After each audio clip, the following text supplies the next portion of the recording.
Hello, this is Joe Pryor, the virtual real estate team in Oklahoma, and I want to talk a little bit about market conditions. And because, everybody has got the R word on their thinking brain, and that's recession. Is that going to happen?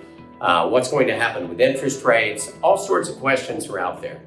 But how is it affecting the economy of Oklahoma City and Tulsa? And basically, it's not.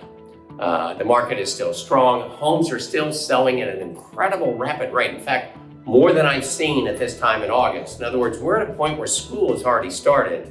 And that's this, special deadline for people to get into their homes, but it has not stopped buying, even with the higher interest rates. And part of that is because of supply and demand. We're still getting people moving into Oklahoma City and Tulsa. We still have, not enough new homes being built. Existing home inventory is increasing. But as I said about existing homes, we're only talking about 6 days on the market. 6 days. That's nothing. I can remember in the bad times in Oklahoma where 60 or 90 days was normal for a house to be on the market. So the market is still strong and there is still equity in the market. And because there is equity in the market, even if someone has lost their job, gotten a divorce, had a health issue, whatever it happens to be, or relocating, there's enough equity for them to make themselves whole and probably get a little money out of it. Doesn't mean we don't have that quote unquote cliche of a motivated seller. But what it does mean is these are not the bad old days. These are not 2008. So the market conditions in real estate are still very, very good. Now, the thing about that is as inventory increases, as we go into the end of the third quarter, the beginning of the fourth quarter, this is normally a very, very good time to make a deal. The summer's gone.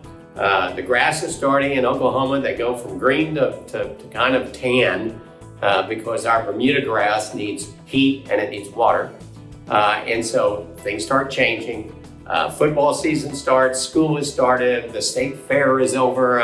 All these things basically kind of dampen down the market a little bit. It's not the strongest time of the year, which means that it is the perfect time for investors to really want to find the property that they want. Now, we've got new construction coming in again, which I'm very happy about. We have a lot of existing construction that we have, which is really, really good.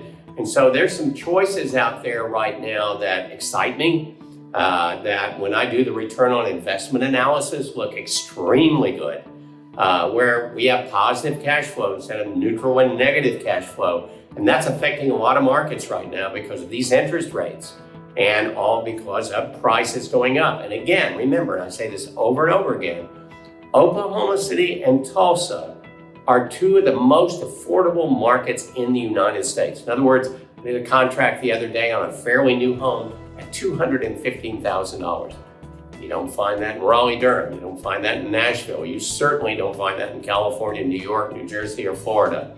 So we do have affordability fantastically here, and the prices are good, and we're starting to make some deals. Not huge deals, but enough where that return on investment analysis looks extremely good in terms of holding on to these properties and building wealth for you. So I think it's an excellent time for investors to step in the market. Let me add one more thing. Because interest rates are going to go up again in September, more and more people are thrown into the rental pool. And what we're seeing is rental appreciation, and this works for you.